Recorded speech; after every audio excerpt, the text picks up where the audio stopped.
आज की मेरी वीडियो उन संस्कारी बहुओं के लिए है जो ये कहती हैं कि मैंने अपने सास ससुर को रख रखा है। ठीक है, मेरे घर में मेरे सास ससुर रहते हैं मेरे साथ। तो सबसे पहले तो आपको बता दें कि जिस घर में आप रह रही हो उन सास ससुर का घर है, आपको दहेज में नहीं मिला है। और जब दूसरी बात ये बोलती है कि जो बाहर रह रही है हमारी जेठानी दुरानी भैया, उनको बढ़िया कोई चिंता ही नहीं है, फ्री होकर चाहे जैसे रहें, तो उनकी चिंता आप नहीं समझ सकती हो। महीने के 10 से 12 हजार खर्च करना, लाइट का बिल अलग से, और साथ में डरे सहमे रहना कि मकान मालिक घर ना खाली करवा दे, और हर 3 से 5 साल बाद 2000, 5000, 1500, 1000 किलोमीटर दूर दूर ट्रांसफर जॉब में पैकिंग करना, उनको लगाना, फिर बच्चों के एडमिशन के लिए स्कूल ढूंढना, अरे दुनिया भर की परेशानी वो झेलते हैं जो आप कभी समझ ही नहीं पाओगे। रीजन फॉर कुएं के मेढक, आप वहीं पैदा हुए हो और वहीं मर जाओगे। आप समझ ही नहीं सकते हो कि वो क्या क्या फेस करते हैं। और जो उन बेटा बहू को आप विलेन बनाने में लगे हुए हो ना, उन्हें अपने पेरेंट्स को उनके साथ रहें तो वो अपने आप को सौभाग्यशाली ही समझेंगे।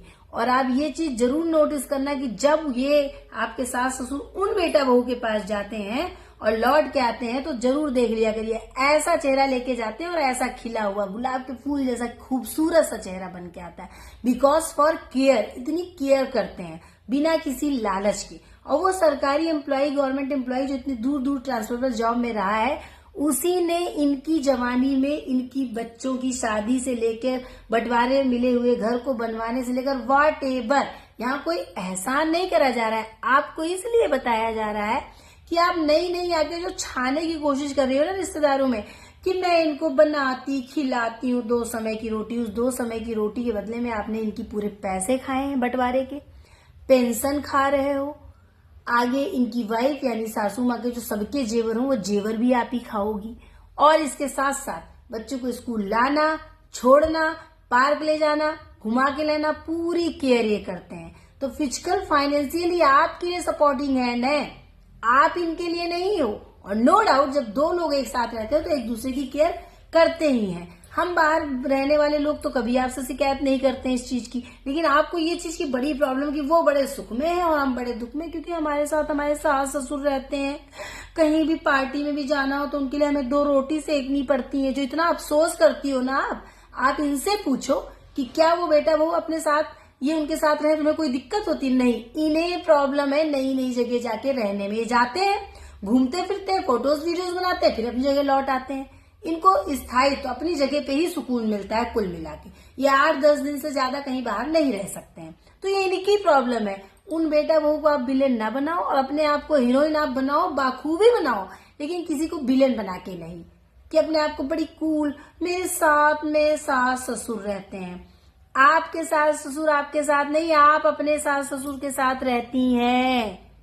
तो किसी को भी मेरी ये वीडियो खराब लगे तो लगे, सच यही है कि बुजुर्ग हमारे साथ रहते हैं तो ऑलवेज वो हमारे लिए हेल्पिंग हैंड ही होते हैं। और ये महादेव का आशीर्वाद होता है कि बुजुर्ग हमारे साथ रहें, फ्री होके हम जॉब, बिजनेस या मार्केटिंग कुछ भी करना हम कर पाते हैं। ताला खुला है, पापा मम्मी है, बच्चे आएंगे, अपना वो थोड़ा बहुत देख लेंगे। तो ये बोलना छोड़ दीजिए कि आपने सास ससुर को रख रखा है, आपके सास ससुर ने आपको रख रखा है। क्योंकि आप किसी से भी झूठ बोल सकते हैं, अपनी आत्मा उस परमात्मा से झूठ मत बोलिए कि वो आपके लिए कितने सपोर्टिंग हैंड हैं।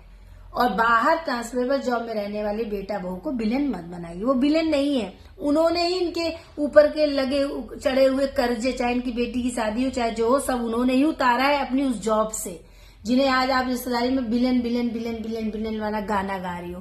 खैर गाओ, उससे कोई फर्क नहीं पड़ता, क्योंकि हम अगर सही है तो हमारे साथ सही ही होगा, महादेव का आशीर्वाद बना ही है। और अगर हम गलत हैं तो गलत ही होगा, कितना भी कर लें। हम इतना जरूर मानते हैं कि बुजुर्ग का साथ में रहना एक स्वयं परमात्मा के साथ में रहने जैसा आशीर्वाद है।